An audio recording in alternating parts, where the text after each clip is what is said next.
Yeah, Rosita to.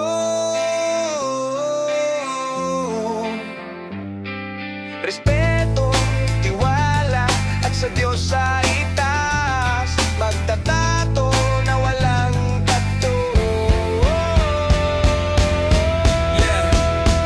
Yeah, sa bawat guhit, puso ang puhunan, larawan ng buhay, kwento iniwan, karayom na malinis, kamay na maingat, obra sa balat, tunay na tapat.